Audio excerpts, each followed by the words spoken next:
Magandang araw po sa inyo lahat. Ako po si Banat Bay at eto na nga, napakalupit na mga pangyayari na ganap kahapon tungkol po dito sa hearing ng pagdukot kay Pangulong Duterte.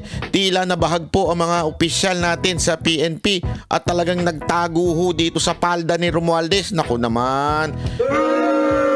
Akala ko ba mga atapang-atao kayo? Akala ko ba talagang matitindi ang inyong tapang, lalong-lalo na si Torre?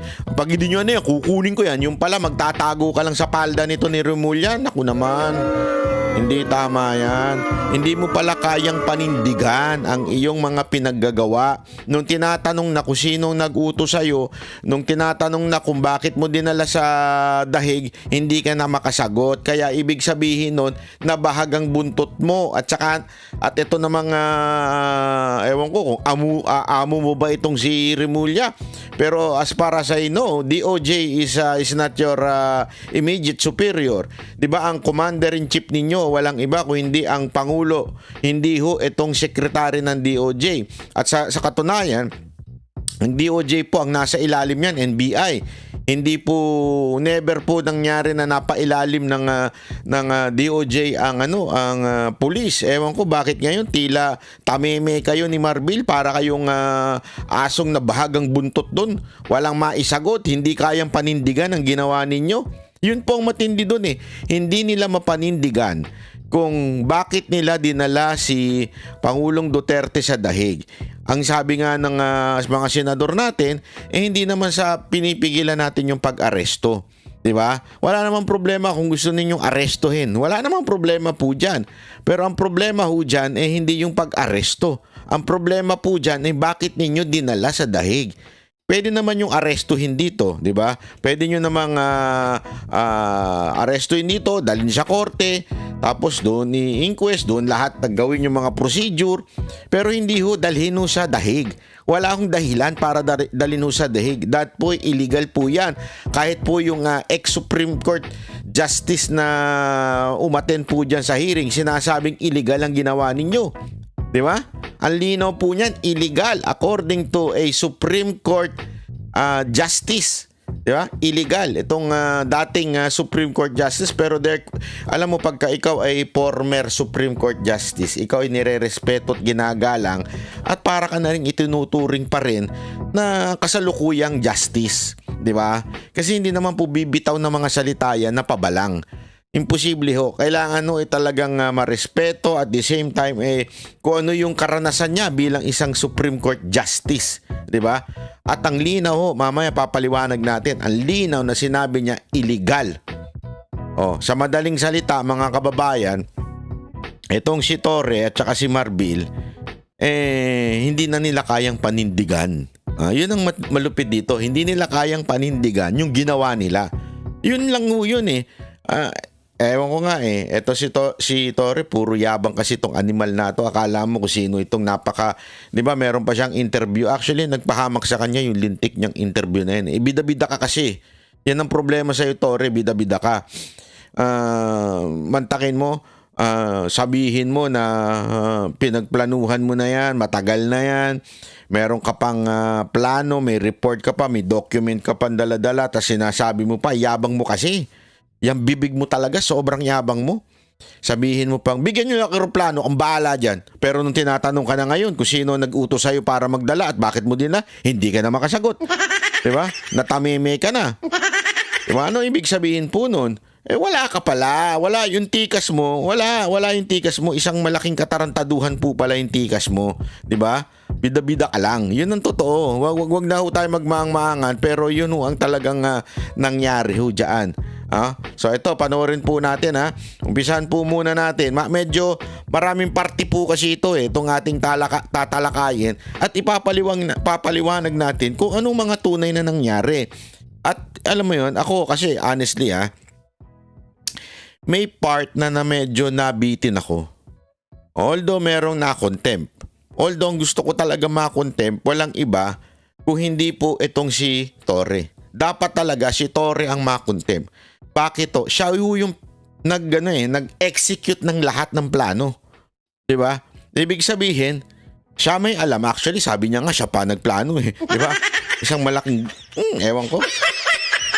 puro kayabangan kasi. So, siya daw nagplano, tapos nung tinatanong na, tameme na. At saka kitang-kita mo, hindi niya masagot ng diretso. Ibig sabihin, talaga nagsisinungaling.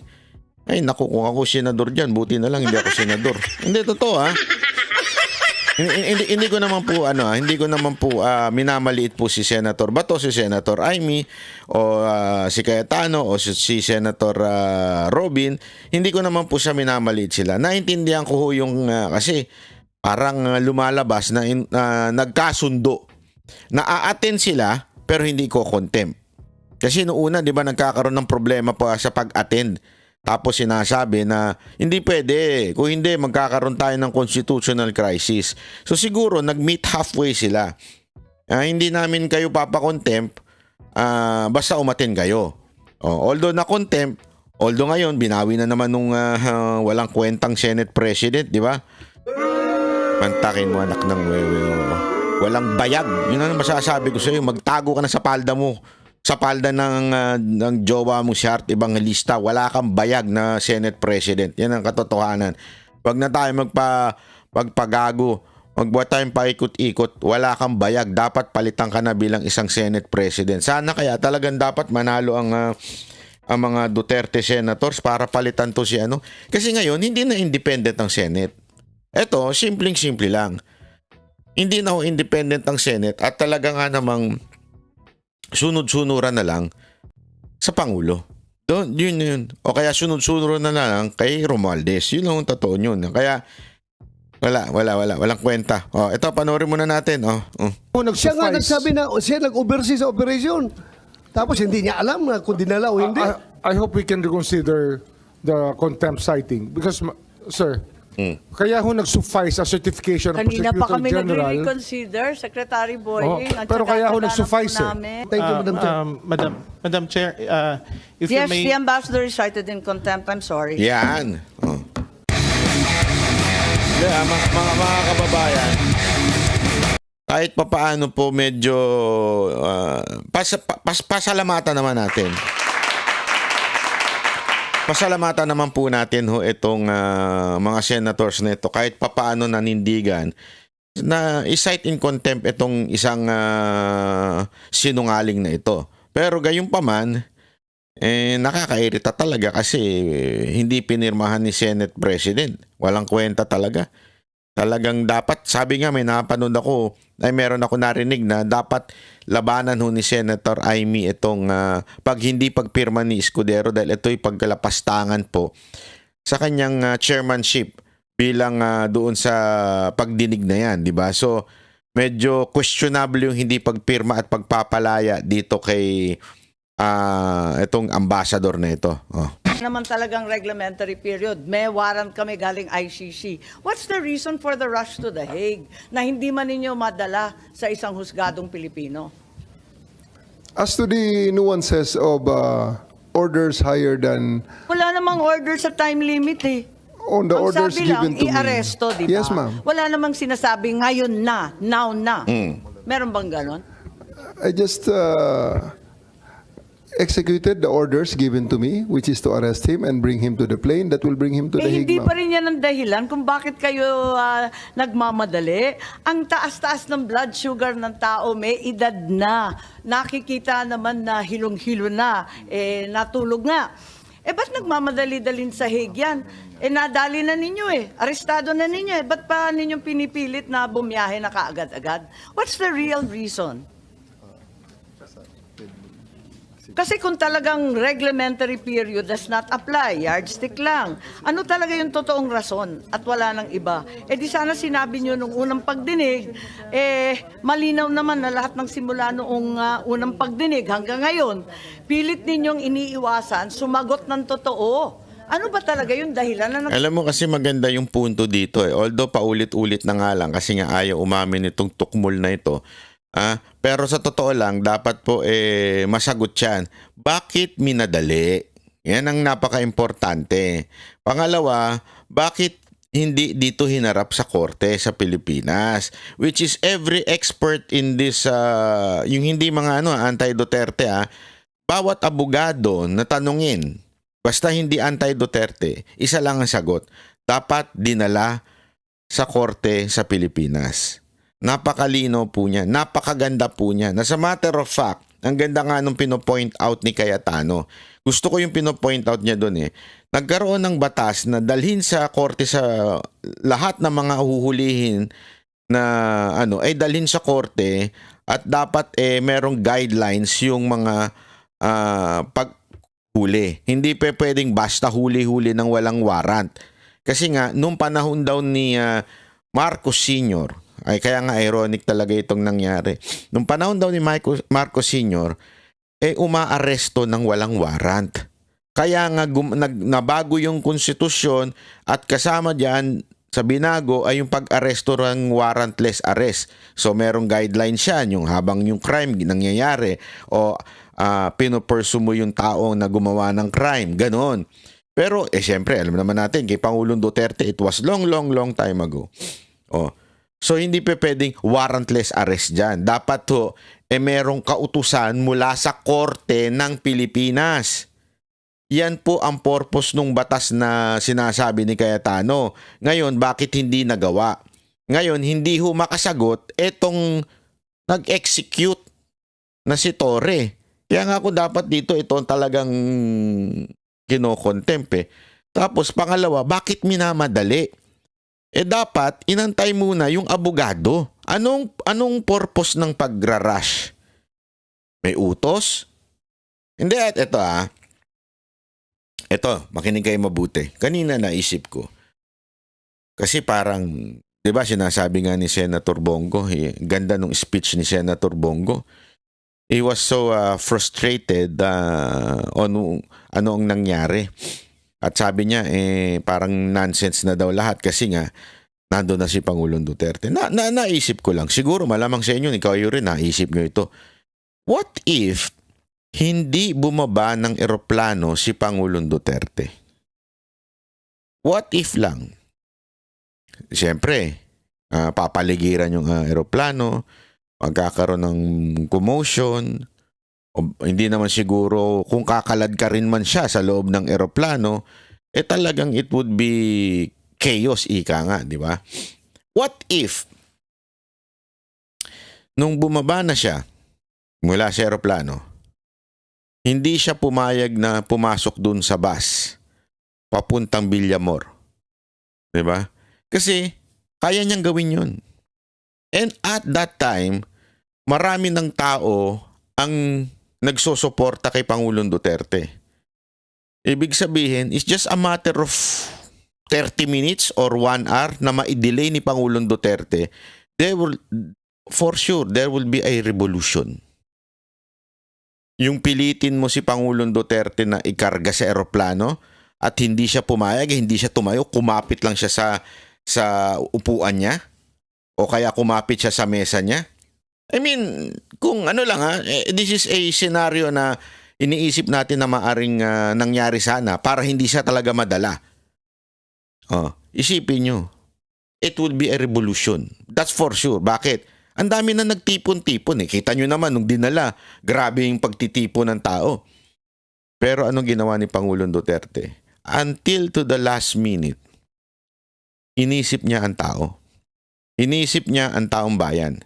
Inisip niya na ayaw niya ng gulo. As a matter of fact, paulit-ulit niya sinasabi doon sa mga pulis, you are just doing your job. Ganun ang paulit-ulit lang niya sinasabi, sige lang, sumusunod lang kayo sa batas. Sumusunod lang kayo sa utos. Sumusunod lang kayo sa inyong trabaho. Trabaho niya yan. Hindi ko pinipersonal kayo. Yan ang paulit-ulit. As a matter of fact, kasama yan sa speech ni Senator Robin. Imagine niyo na lang yung scenario na yun. And yet, PRRD stood his principle na hindi, ayoko ng gulo, kaya ako na ang magbibigay, ako na ang sasama. Imagine niyo na lang yun hindi niya sinunod yun. Gulo yan, sigurado ako. Sumunod pa rin po siya. Kasi nga po, matinong tao si Pangulong Duterte, hindi katulad ni Torre, di ba? Yun ang totoo Si Torre, hindi niya nga may paliwanag kung sino nag-utos sa kanya. Di ba? Doon pa lang, hindi mo na ano kagad eh. Sino ba nagutos sa'yo? Hindi siya makasagot. Madali kayo. Ma'am, I will reiterate my answers a while ago. The position that my mission is just bring him to the plane that will bring him to the Hague. As to the rush, if you consider it as rush, It is a I am rush. not in Kasi the, I am dapat not dadalhin privy. pa yan sa husgado, di ba? That is your that is the No, that is the law, sir. If that is the impression that was delivered to you, ma'am, ang sa akin lang is those are beyond my competence to answer. Kung sa tingin niyo rush yan, it's not rush. It's something that I have to do na talagang isakay lang sa plane because that is the order that was given to me. As to the other nuances of that order, I may not be able to answer that intelligently or competently.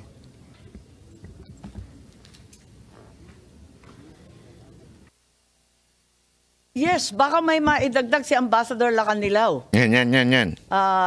Dahil nandun din kayo, may nakita ba kayo na dahilan kung bakit kailangan pumunta sa The Hague? Total, kayo ang madalas pumunta sa abroad at kinatawan ng Pilipinas.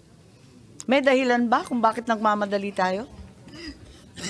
Hindi po ako hindi po ako aware o competent para sagutin po yung ganon.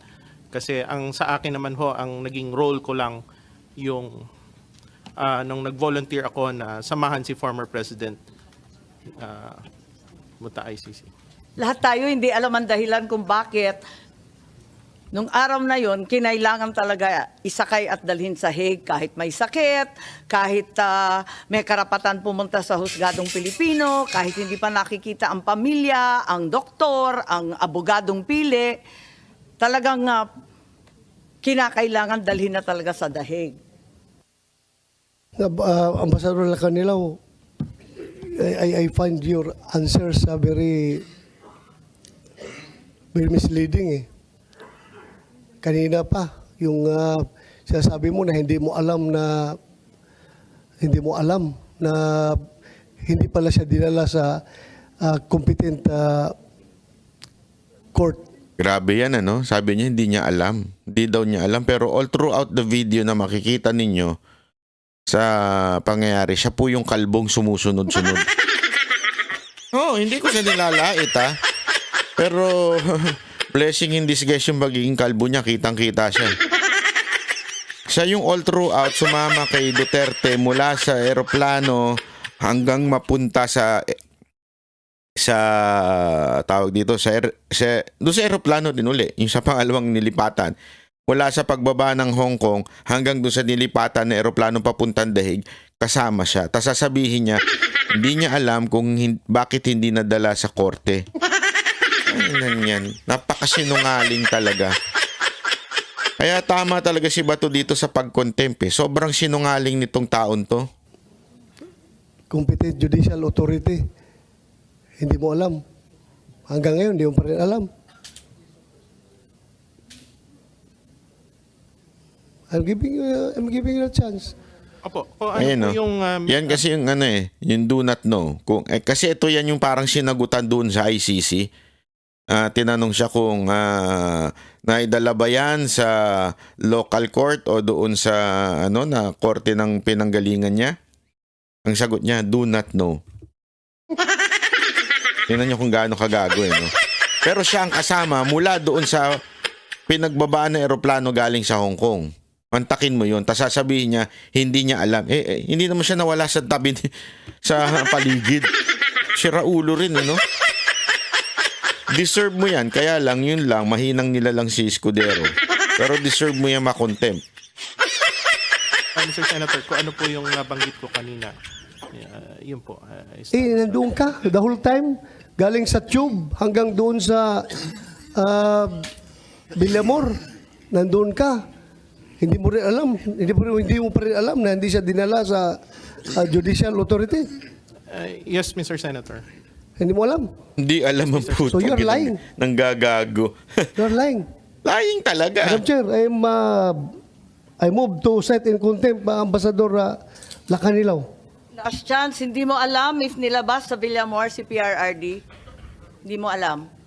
Hindi po, Madam Chair. Okay, there's a motion to cite you in contempt. I have to affirm. There being no contrary motion, we uphold the motion to cite Ambassador Marcos Lacanlilao in contempt.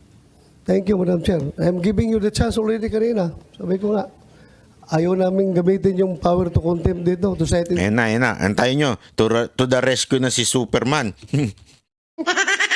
contempt. Pero halata na nagsinungaling ka. Ayan na. Nasa dokumento harap-harapan na po. Ayun na. Kahit naman yung ganito, konting respeto Ma'am, po. again, may I clarify? Ayun na.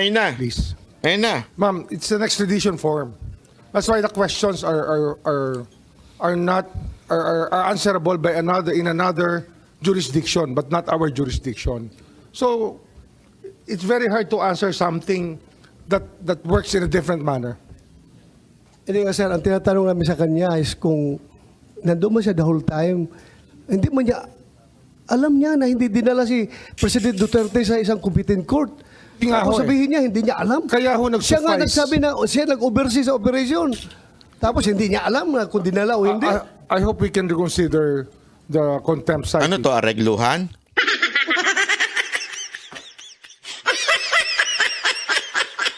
Remulla, ako nagtatanong lang, to aregluhan? Ha? I hope you can reconsider. Ako nagtatanong lang, mahilig ka ba talaga sa aregluhan? Ha? Kasi baka mamaya talaga mahilig ka sa aregluhan. Kasi hindi ko alam ha. Baka pati yung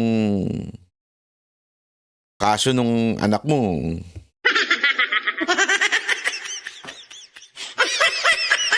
Ako nagtatanong lang naman ako, hindi ko naman hinuhusgahan. Ako nagtatanong lang, baka pati yun inareglo mo.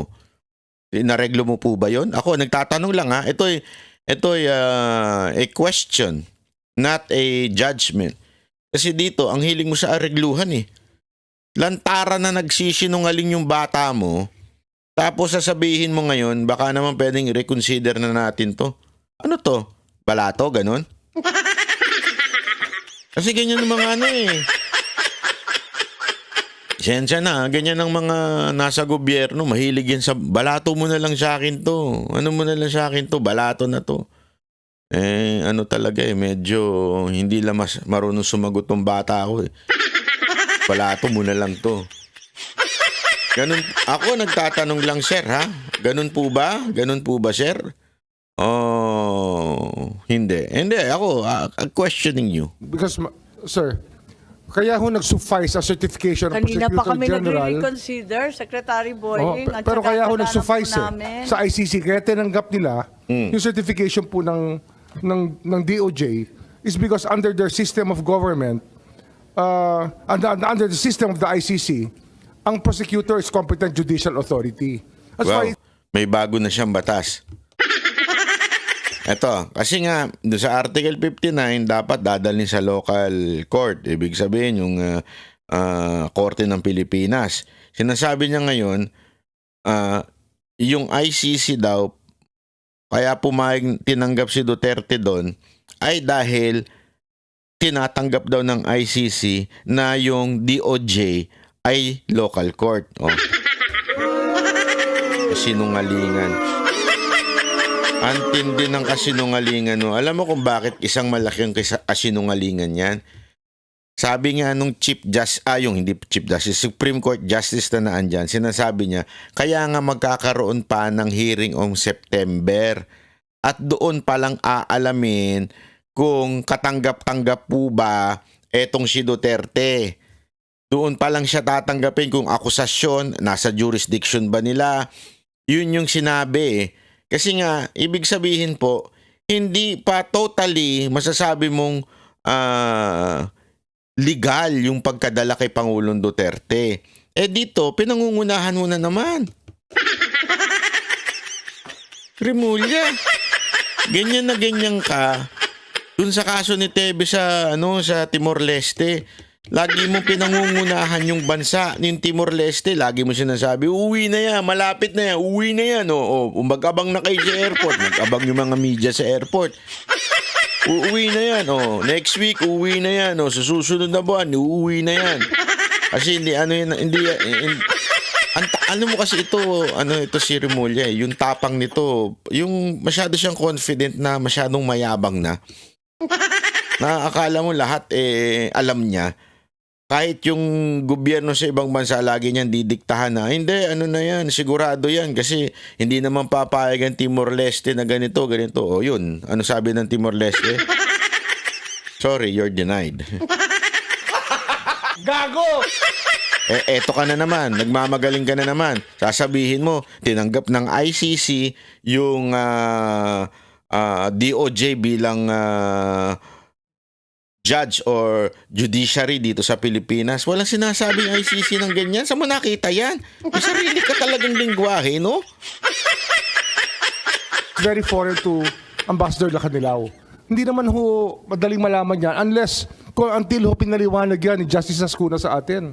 Ay, na hindi naman- magkaiba po talaga Hindi naman ang pagtingin. Hindi naman kailangan maliwanagan national. Sabi naman national ang liwanag naman po nun. Balikan na lang natin si General Torre. General Torre, ano ba talaga yung dahilan kung bakit nagmamadali? Sinabi mo na hindi naman... Madam Chair, warrantless arrest. you have ruled already the citing contempt. Thank you, Madam Chair. Madam Chair, if you Yes, may... the ambassador is cited in contempt. I'm sorry. Pak! Diba? Yan Yes, ang panalo. General Torre, please, we'd like you Arestuin to be na yan, Itali na. a little bit more Hindi. forthright and straightforward. What was the real reason for the rush? You yourself said this was an arrest with a warrant. Therefore, no reglementary period as articulated by Article 125 applies. Bakit kayo nagmamadali? Eto nga, may sakit yung tao. Ma'am, I don't have that impression na nagmamadali ako. I waited for 12 hours. I worked for 12 hours to make sure that... Kasinungalingan din yan. Nag-antay ng 12 hours not because inaantay niya si Duterte o yung abogado. Nag-antay sila ng ganong katagal kasi wala pa yung eroplano. Yan ang sinabi ni Delga, inantay niyo yung eroplano. So ibig sabihin, kung nandyan pala yung eroplano, agad-agad binahin nyo si Pangulong Duterte. Wala pa kasi yung eroplano kaya hindi nyo nabiyahe. Tapos sasabihin ninyo, ang tagal nyo na nag-antay.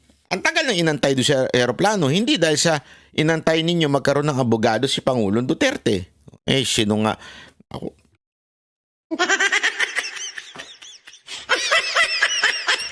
Mr. Chair, may I make a motion to contempt Torre? Pinapractice ko na, malay nyo. Yeah. May I cite Torre in contempt due to his ignorant on the law and due to his hari ng sablay? Yung purpose namin is to bring him to the plane because that's the order. That's my order and that's my mission. So, Who gave hindi you the ako order? Sir, Who give you the order? the Chief of the Philippine National Police, sir. The Chief PNP. Anong the chief? Sino yung the chief? Pakilinaw nga, Torre. Ang labo mo namang kausap. Sino the chief? Baka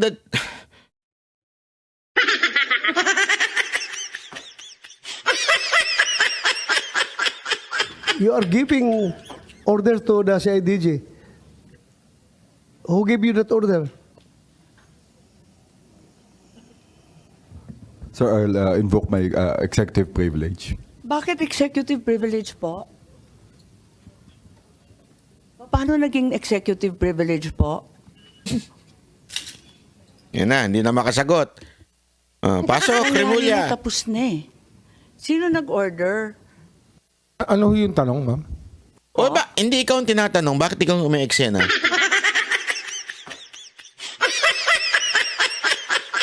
Kunwari ako, senador Kunwari lang naman. Mr. Chair, hindi ho siya yung tinatanong ba't siya yung sumasagot. Will you please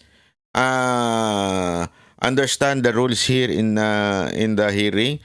Unless your name has been called, you cannot answer. You shut up.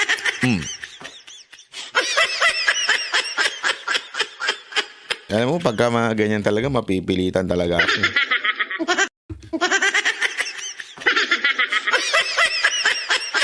You shut back up. Ganun, gaganunin ko talaga yun sa hearing pagka madaldal. Hindi siya Mantakin mo tinatanong si Torre, sumasagot si Remulla. Can I know the Ay, sorry, question? si Aymar Bill pala tinatanong, si Remulla ang sumasagot. Kasi before we continue, ma'am, I'd like to ask for the consideration of the body because can we have a 2 minutes break so I can just whisper to you? I'll give you... Ikaw man pala desisyon ka. Ano ka? Sino ka? Tumakbo ka muna senador. Hay. Pala desisyon ka. Pwede ba mag-break muna tayo? Nagsasabi niyan, senador. Can we have... Antindi mo, Remulla. Ibang level yung pagiging confident mo. Alam mo, ang swerte mo, Remulla, wala na si Miriam Defensor. Lagot ka talaga doon. Hindi, alam mo, eto hindi ko lang pinost kasi ayoko naman ma-offend yung ibang senador. Pero i-status ko dapat to eh.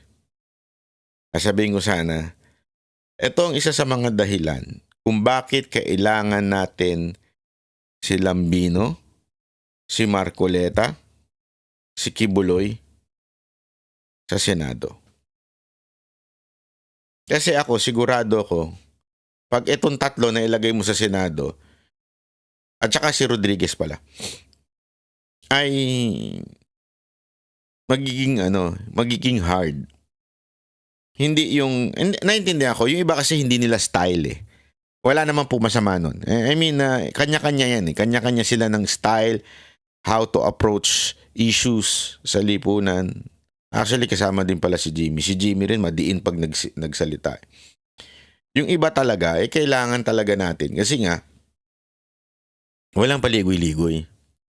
Walang paligoy-ligoy. Actually, mga dapat pa nga eh. Dito ko nga naisip bigla. Naisip ko talaga to.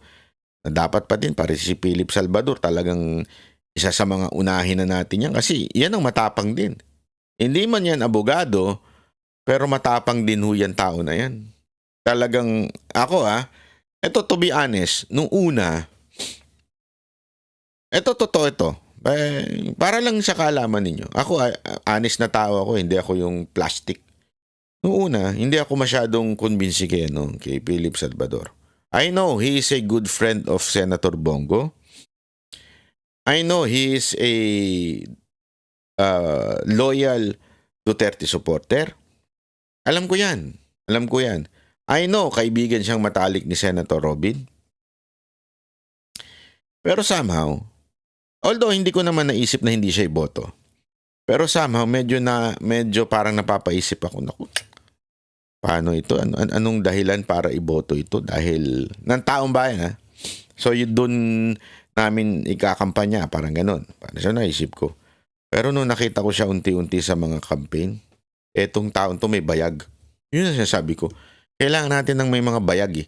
Marami na ako kasi ngayon ng medyo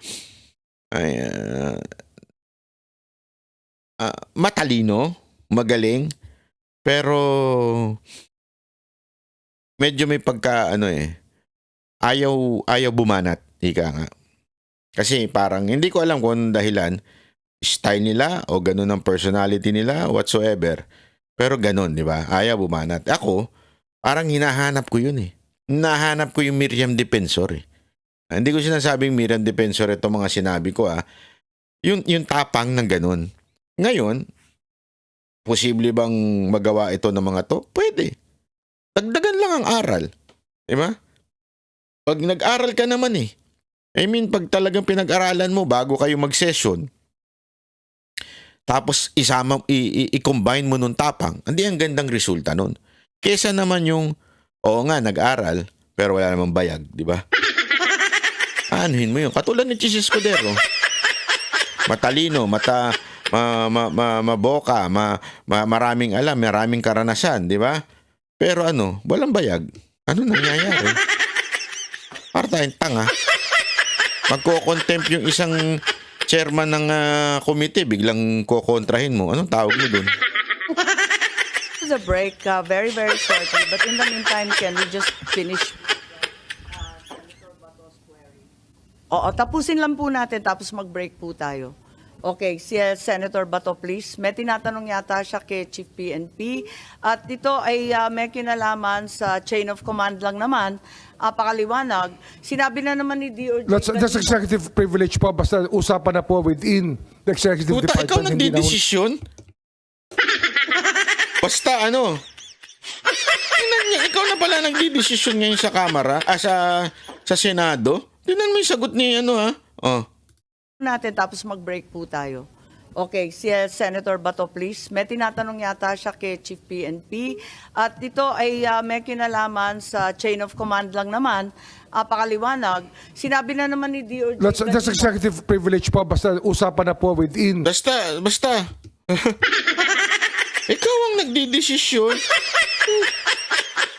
Ang lupit mo, Brad. Isa kang alamat. Ikaw ang nagdidesisyon sa Senado. Alam mo, naku, hindi ko papayagan to kung ganito. Sa totoo lang ha, pasensya ka na, Senator Amy, ikaw ang, hindi kasi hindi pwedeng si Bato si ang talagang kailangan bumara dyan, si Amy, dahil siya po yung siya po yung chair, di ba? Siya ho si Miss Chair, Mr. Chair, siya ho yun di ba? The executive department, hindi na ho namin pwedeng ilabas dito. I think those matters are matter of executive privilege. Maliwanag The decision-making process of the executive department, especially on the top level, kasama na po kami, ay executive privilege. But I have gone as far as saying, I gave the clearance. Clearance, but not the order. Well, it can be interpreted both ways, sir. Anong it can be interpreted? Hindi magkaiba yung clearance. At nanggaling na utos. Anak ka ng wedding. Grade 1 ka ba? Hindi, sorry pero grade 1 ka ba? Pag nag-utos, uutusan ka. O are, tong halimbawa lang, yung janitor, uutusan. Oy, pumasok ka doon sa conference room na may meeting sila. Diba? O, pupunta ngayon yung waiter, yung janitor doon sa conference room. Tapos meron nakaharang na sekretary doon sa labas. Bakit? Kasi siyempre, lahat ng pumapasok to, executive lang. Hihingi ka muna ng clearance doon sa secretary. It doesn't mean na yung secretary nag-utos, papasukin tong janitor. May nag-utos. Sino yun? Yung head ng janitorial service. Yun na nag-utos. So para sabihin mong equivalent yan, hindi equivalent yan. Remulla. Tarantado mo pati. Ay naku, Remulla. Ako na, pupuno na sa'yo. Ako talaga sa'yo. Mr. Chair, I move to contempt Remulla for being... Ayoko naman sabing stupid, pero...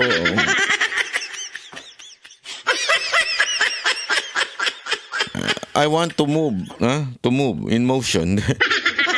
Motion to contempt Secretary Remulla for do not understand what he is talking about. Well, klaruhin natin, sir. You gave the order or you gave the clearance I gave the clearance to the SILG. to the SILG? Yes. So So sino? meaning the SILG was the one who gave the orders to Yun, nalinaw nun. Anak ka ng wewe, sasabihin mo magkapareho. the Chief PNP. Well, that's why we are citing executive privilege, because we do not want to be drawn into this long discussion. Yes, I'm sorry it's so long, but it's also because certain witnesses have been so evasive. Arresting the president or the former president is not a quintessential and non-delegable power of the president, di ba? Yun ang maliwanag sa Senate versus Ermita. Wala namang information that's not available elsewhere. Kasi pinag-usapan na ni General Torre na nautusan siya ni Chief PNP. So, ano yung problema sa executive privilege dito? Hindi naman kayo military o diplomatic corps, hindi naman diplomatic communications to ng Pilipinas at ICC. Wala naman kaming tinatanong sa ganon. Bakit hindi masagot yan?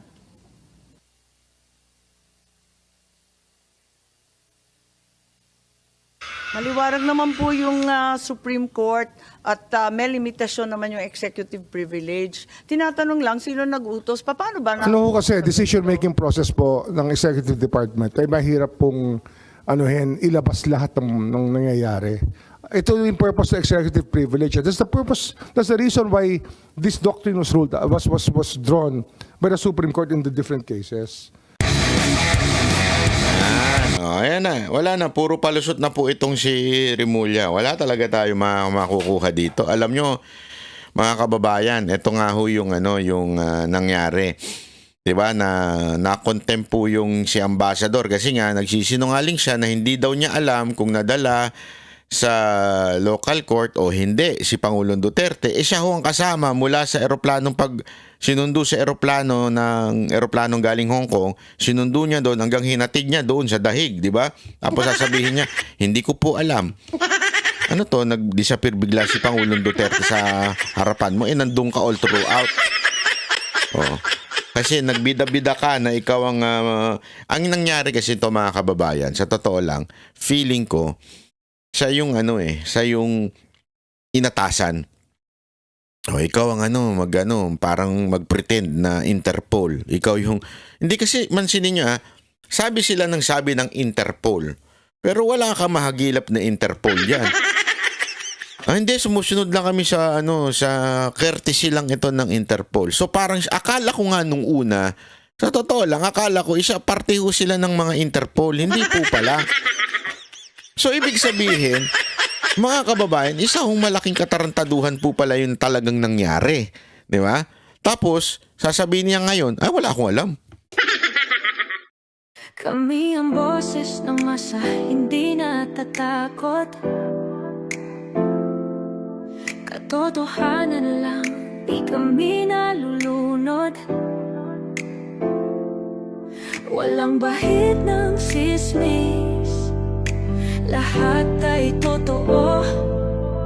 Kahit sino ka pa, pag mali ka babanatan ka. Walang pinipili kulay, wala kaming kinikilingan. Basta para sa bayan, kami lalaban. Pagtama palakpakan, pag mali matatakot para sa bayan, tuloy ang sigaw. Sa harap ng kamera, walang halong takot. Mga baluktot, lahat kayo'y tutumba. Ang hustisya at